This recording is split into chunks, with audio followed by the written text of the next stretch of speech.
Assalamualaikum WARAANGO-TV mi salmini mi juurima ko Thierno Amadou ko jayniyanke e leydi Sénégal ko communicant ko ballo président Macky Sall e golle politique ene darni mouvement ene wiye ha yesso mouvement o noon ko jajneteɗo kono oɗo saaha mo gonɗen woni gollude koye nder commune mo Nabbaji arrondissement mo Ogo département mo Matam mouvement ha yesso ummini ɗum ko jeeyede e ko ɓeydata Fouta so wi Fouta noon saabi ɗum ko neɗɗo cikkumi ko saɗa fitta puɗɗotoɗa ko damal galle ma enen damal galle men woni commune mo Nabbaji kono eɗen giɗi Fouta yo ɓeydo holno Fouta ɓeydorto cikkuɗen ko politique ko lawol ngol ganduɗa ko hen fof foti fawade sabu politique woni holno nokku jogorte politique woni holno gueɗe ɗe mbawata fewnirede wadde sen naati hen eɗen poti hen jogade darde ko darde no ganduɗa ene foti yadde fulla ene foti yadde fayda ene foti kadi lelade e diine l'islam c'est très important parce que Allah hoddiri ken julɓe wadde kala ko gonɗen e dow mum eɗen poti tubnade e l'islam ɗum saabi politique momin mbaɗata o minen min jiiɗa fenade jeeya hen min jiiɗa jamfade jeeya hen min jiiɗa kadi wiide ko min mbawa jeeya hen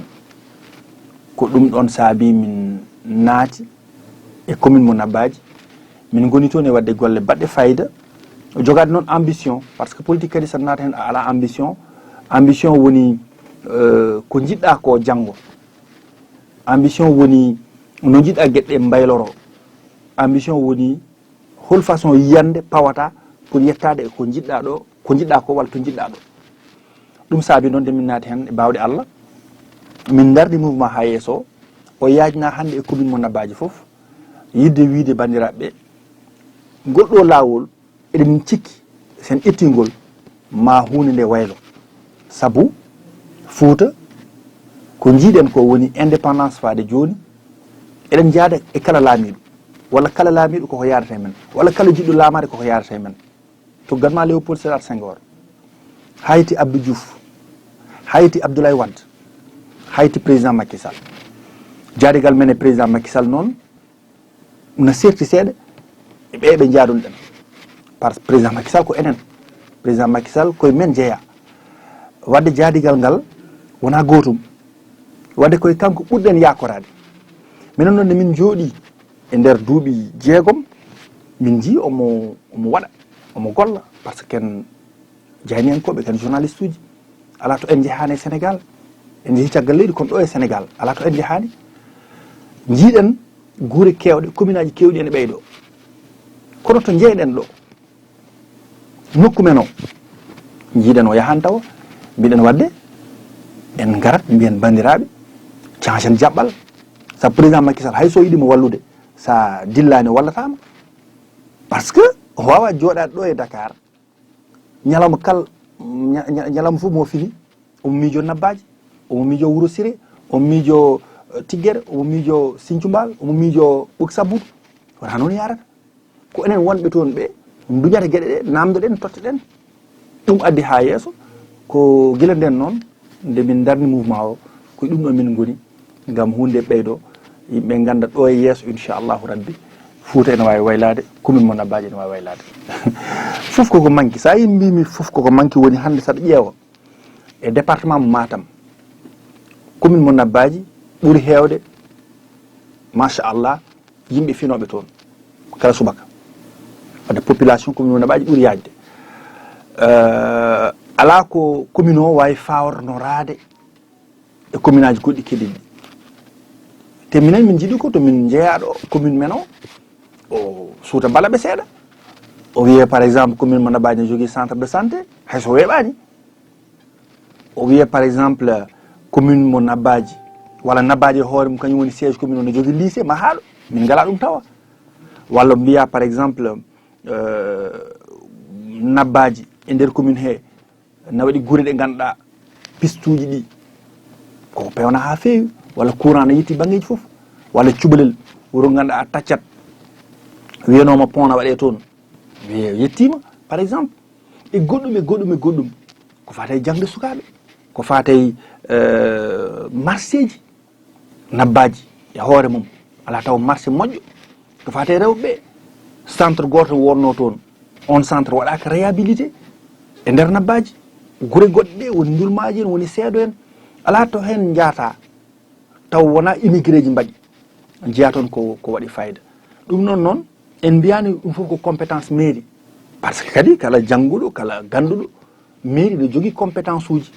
ne waɗi tan ko mairie wawi wadde ne waɗi ko wawa wadde mais so taw mairie nayi wuuro nokku fof ne wawi hen nannude junggo mum hay so wona compétence mum nannu junggo mum woni duña ha ɗum dañe sécurité poste de police walla poste gendarmerie walla goɗɗum e goɗɗum donc ko on façon politique min mbi so addama ene wawi wadde ko safri ko pellital sohla surtout pellital ngal noon wona maire o ɓolo wona conseil ji tan ko pellital populaire min jiiɗi ko wuuro ngo fof so mi wuuro ngo noon yimɓe yoɓe paam wona nabbaji tan mbiyatmi ko seedo mbiyatmi ko caaren mbiyatmi ko ndulmaji mbiyatmi ko mugoji ɗi ko commune o mbiyatmi donc ko yimɓe yoɓe pellit ɓe jaada e maire maɓɓe ɓe kaɓe hare nde noon wona ƴettade wona haalde ko boni hare nde woni ko sohla ko ande fawe kayit yaha yiiloye adde ko on façon min jiiɗi ɗum saabi mami nane ko manque ko ene heewi président Macky Sall won projet ji ɗi o jogui programme uji ɗi o jogui eɗen gandi PUDC min mi ligguima e communication PUDC duuɓi mboɗo wallaɓe e fewnude film uji ɗi pawta e télé ji ɗi mi yeehi banggueji foof nder Saloum mi yeehi au sud du pays mi yeehi banggueji foof ɗiɓe liggoto hay nder Fouta PUDC par exemple sa yeehi wuuro ene wiye Sare Liw Sara Thilogne wuuro ngo kala ko waɗa toon presque ko feewi hande ko PUDC tuggatma forage ha piste gummiɗo tali to fayi nder Sare Liw ha to safrate kala ko cohluɗa presque nan toon hande te ɗum ko PUDC waɗi noon eɗen jiiɗi o ɓeyɗo yajnude golle makko par exemple e commune mo jeyɗen o ɗum ɗon kadi ko hare wonata ko yiiloyade wonata puma hay sinno addi hande poste de santé mahi ɗum to Tigguere koye nder commune Naɓaji meɗen jorno ɗum puma addi ambulance nder Nabbaji ina wawi ɓeydude jiɗen ko yo ɓeydo na waɗi programme uji goɗɗi ɗi gandanan ɗo moni foof eɗen jiiɗi inchallahu rabbi politicien ji ne jogui hen responsabilité mawɗo kono mboɗo sikki population fuutankoɓe ene jogui hen responsabilité yoɓe jaafomi mais Fouta no yiruno politique ni mboɗo sikki wona noon politique wona min leader o mi ari tan yomi hirsu dammol gallam yen ñallu jaren ataya saɗa yami toonma temedde ɗiɗi kota a namdota komi holno wuuro ngo ɓeydorto holko mbawni wuuro ngo wadde politicien o ɗon o jogui ɗon faute par ce que kankone ɗum ene welamo so ari tan galle o yo heew yimɓe yo yimɓe ngar gotto jara ataya o toon balɗe ɗiɗi balɗe tati hoota mais hande minen ha yeeso komin gone wadde ko yo ɗum waylo min somi ari Nabbaji ko débat contradictoire jiilotomi yimɓe yomin jordo yomin jewtu emin darniɗe balɗe komin guiniri ñalde min jiiɗi ko haala élection locale guure commune Naɓaji foof yomin jaa toon wuuro foof min ñalla toon min ñalde e population o min puɗɗori ɗum ko cuɓalel ñande hen ko subaka min gummi Nabbaji min tacci maayo min jeehi cuɓalel min beetawe d' abord min jari ataya min jewtu ko ñande aljuma wonno min jeehi galle imam to min jewtude makko min jeehi galle ceerno wuuro ngo min jewtude makko waktu juma min calligini min jeehi juma min juuli min keeɗi imam o nder hutba makko min keeɗimo kadi caggal juulu min gayni min dutti galle momin jippi koye less murtoki min jardi ataya yimɓe min gottoɗo e mabɓe min kettiɓe jangguinoɓe école ɓe mi pote mabɓe rewɓe wuuro ngo sukaɓe wuuro ngo wadde a faami jiiɗa eko waɗatino ko waɗatino ko woni ya ar tan yo bottaji mbaɗe an yawa jon nder suudu ma so hay sabu neɗɗo goto ara wima ordonnance totta goɗɗo ara wima sac maaro jiiloɗa taw kañum anda ko holko woni hakkude ma e mum hakkude ma e makko wona hakkude laamu e mo laamu fawa e dow mum non non non ko hakkude Baye Fall e ceerno mum par ce que kamɓe pilma kamɓe pawma toon to gonɗa ɗo sa woni maire kamɓe eɓe jogui droit goto men ara fugga suudu ma jooɗɗa wima an monsieur le maire hikka holno foti million ngaji naati ɗo ene foti ɗum andude wima an monsieur le maire robinet leegal amen guila nde boni a wirtaki toon yilon ɗum peeje wima an monsieur le maire école sukaɓe amen o fourniture to woni min ngala komin coodan sukaɓe amen kaye wima an o monsieur le maire dispensaire amen o leɗɗe ngala ɗon ko ɗum woni débat o c'est à dire que minen ko ɗum min jiiɗi hande yo yimɓe mbattu ɗum mbattu hakkillaji mumen ɗum ɗon wona yo joomum ar tan hirsanma dammol saɗa inna nelduma ujunere non ɗum ene moƴƴi ko hakkude men ken julɓe ken yimɓe teddungal Fouta eɗen gandi teddungal kono yen diwtu ɗon joni min jidmi ko so ministre nomama e wuuro yo yimɓe wuuro ngo mbat délégation gara kuccita e makko wiyama e joni a totama oɗo poste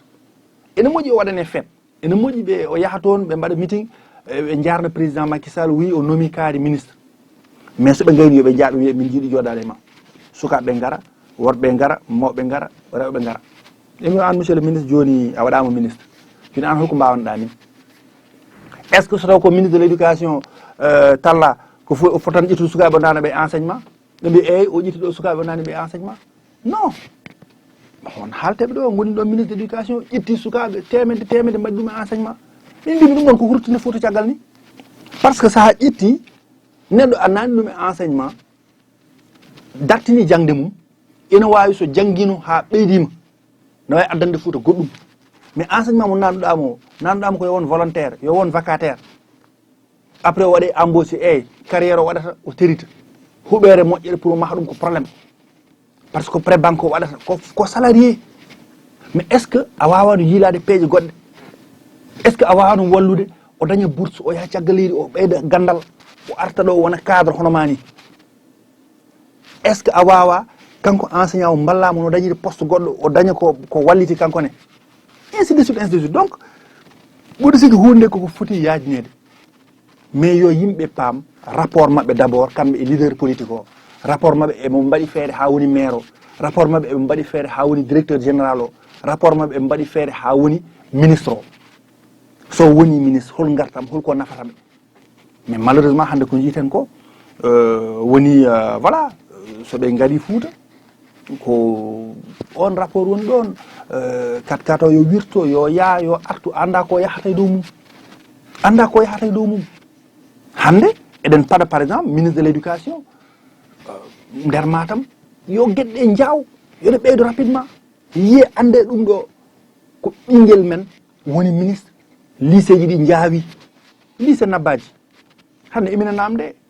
population Nabadji yo addu hunde won projet goto mo ganduɗa ko affaire diaspora ɓe mbaɗa ko heddi ko est ce que hande talla en tant que ministre de l' éducation wawano duñde ha guure gaɗɗe dañani ɗum ɗe daña ɗum ɗon koko foti yawnede mi wiyani watta ɗum par ce que mi anda ko woni dow mum mais jiɗmi ko on rapport wona hakkude men mabɓe hande par exemple aɗa jogui ministre de la justice e nder département Matam holno mbaɗirten feere ha tribunal Matam mo ganduɗa ɗen huɓere wono toon ko duuɓi so fewnama ha yooɗi ɗum ɗon mataw ko faaro wonata so tawno manqueno hande cadre uji wonoɓe toon e tribunal he gadde ɗum ko faaro wonata e goɗɗum sa dañi neɗɗo waɗama ministre des infrastructures o jeeyama e département ma est ce que a fot arde tan so ari Nabadji weekend yon gotto yon jewtu nangam a ƴeewata hol façon infrastructure o wawi ɓeydude so taw lawol hakkude Nabadji e maayo ngo to faade cuɓalel ngol moƴƴani est ce que a witama e monsieur le ministre arga ar ƴeewen ngol ɗo lawol yawi Ageroute yo ar waɗa min ɗo seeɗa goudron mais ko ɗum woni nafoore ko ɗum yimɓe poti yiilade joni noon so taw Allah rokkanima e diwan ma daña ɗin compétence uji walla daña ɗin autorité ji mais autorité ji maɗi eɓe jogui collègue aji c'est à dire que an so taw diwan ma ko ministre de l' éducation woni toon mais kanko yo haaɓe o yaha haalde collègue makko cikkuma e poti weldude par ce que waɗi ko wiyete solidarité gouvernementale yo haaɓe collègue makko ara walla moye ɗum par ce que kanko ne ma wallu collègue makko e ɗumoto to nokku collègue o to donc ko on façon min jiiɗi politique yo naf en sona ɗum politique metta en nafde en gona ɗo tan en poɓɓa kelle enen ɓorno tisitaji eɗen gutta sifleji te ɗum ɗon cikkumi ala ko nafi donc Fouta eɗen poti miijade e ɗum ha mbawen addude ɓeydade ne jiɗen ɗi tigui rigui Fouta par ce que Fouta ne wawi ɓeydade enen jogui potentialité mboɗo yewtanno jour goto e neɗɗo to wuuro ene wiye Mante la Jolie to France mboɗo jokkodiri e mairie mabɓe ko heewi par ce que nana ɓooya joni nden waɗani politique min jewta e banggal gouvernance territorial nokkuji men ɗi holno ɗi poti jogorede haɗi peewa o wi kam an par exemple communement est ce que ne jogui potentialité est ce que ne jogui ko taki ɓeyɗo ɓewma ene woodi ɓe min jogui leydi mais attention leydi Fouta enen gandi no yaari min ngesa mamam hay goto memata te min waɗani hen redara mais ina wawi waɗede négocier yimɓe ne wawi pindinede somi ari tan mi wi ala mboɗo ada usine waɗoɗo ɓe ngesa mamma mboɗo força gendarme ɓe gara daro mais hara jibinde mais somi ari haade nden en joddima mima an ngesa ma ba hectare uji 6 ɗi waɗan ɗum utilisé est ce que a sikkani sen mbaɗi ni moƴƴata an daña hen ɗum sukama daña hen ɗum ɗiɗo wuuro ngo daña hen ɗum ɗo yewte ha famodire mbimi on potentialité emin jogui ladde emin jogui leyɗele mbimi goɗɗum ɗum woni emin jogui maayo hande commune mo Nabadji maayo no tacci walla no wirti hen guure kewɗe Tiggere maayo no wirti ɗum Cubalel maayo no wirti ɗum Wudduru maayo no wirti ɗum Koundel maayo no wirti ɗum mais maayo ko potentialité mawɗo won ɗon est ce que guesse men maaro ɗe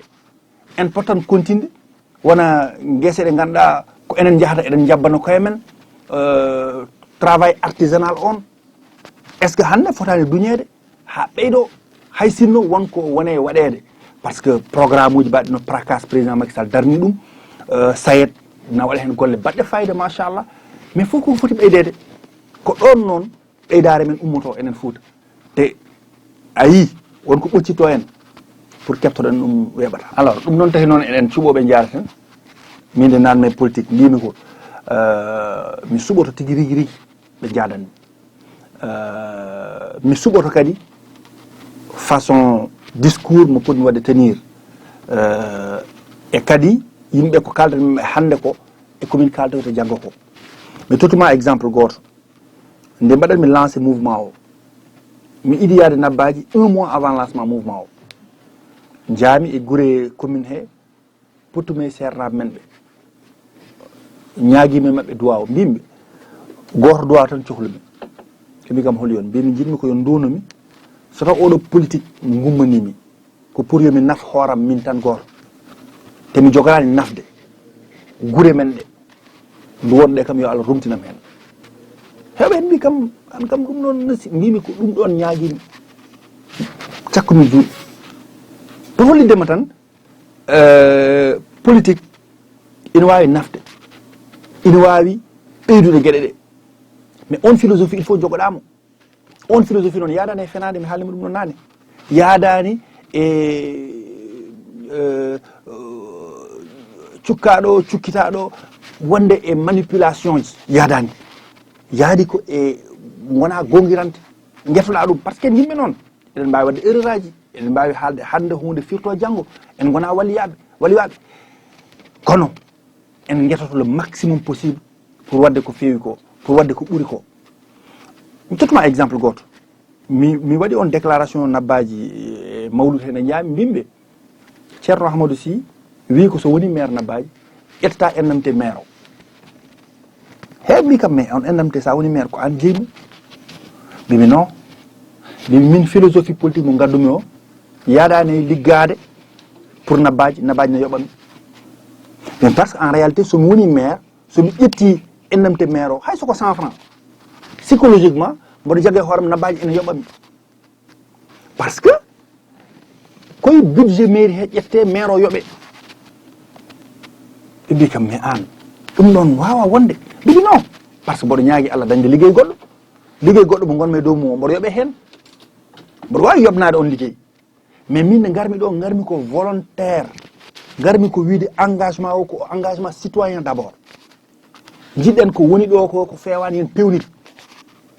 mais somi duñodiri ha mi woni maire lewru maaye mi yaha trésor mi yoɓe e namte maire o donc mboɗo mi yobno nabbaji ça dépend noon neɗɗo holno yirata ɗum mi wiyani mi ala hen droit mi wiyani jobnotoɗo hande c'est pas normal mo yobno non mais min mbimi ko min personnellement mi yobnata komo te wasde yomo yobnade ene waɗa feere e nder programme mairie mo mbaɗanmi o mi daña feere wonde min e nder programme am ina waɗi ko wiyete fonds de solidarité communale FSC ko fonds mo ganduɗa koko darnete e nder commune mo nabbaji on fonds min mbiyata ko kala tan mo ganduɗa ene jeeya commune mo nabbaji sono yiiɗi waddude commune o ene wawi ƴettude mbuɗu mum nanna hen mais min mbimi mi wonta maire haga so mi wiya ɗiɗo commune ɓe wonɓe diaspora gaare mbaɗe e fonds he kalis hitande foof min mboɗo wona caggal mais jobɗam ndi lewru foof mi ƴettat mi waɗa e fonds he hande o jobdi maire nabaji ko 300.000 capan jeegom ujunere lebbi sappo ɗi ko million ngaji tati lebbi sappo ɗiɗi ko million ngaji tati e feccere e temedere e nogas 3 millions 600 on idito e fonds he joni noon ɓiɓe commune ɓe daño temedde daño temedere waɗa hen ɓe mbi kam fonds o holko nafata ɓimi on fonds min jiiɗi ko janggo kala ko ganduɗa ko urgence ɓe mbima Taïba Nguéhen juma mabɓe o radio ngo boni mais yaha ƴette e fonds he fewne ɓe mbima Tiggere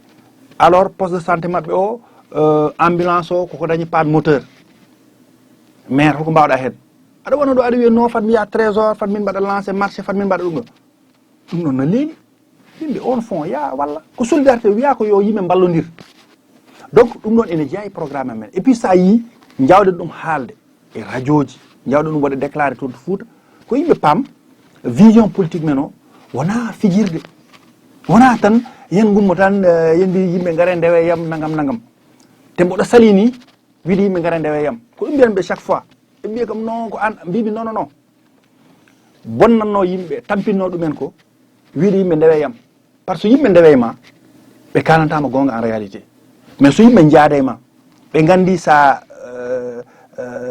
yani ɓe janat sa ferguitima ɓe perguitto wadde so hayre nde woni yeeso mum na mbi a rento hayre nani mais so ɓe goni caggal ma ɓe jiyata ko an yiyata hayre nde marɓoɗa hen kamɓe gaara dow ma ɓe jana mbiɓe noon taade kadi yaaduɓe mouvement men o ala Thierno si woni président ala o woni vice président ko mouvement goto ko entité goto jañe becce mon politique sa yañani becce ma a wata dañde yimɓe mbimi garɗo hen hande o e onon darnuɓe mouvement o nde fuɗɗoto nde onon poti hen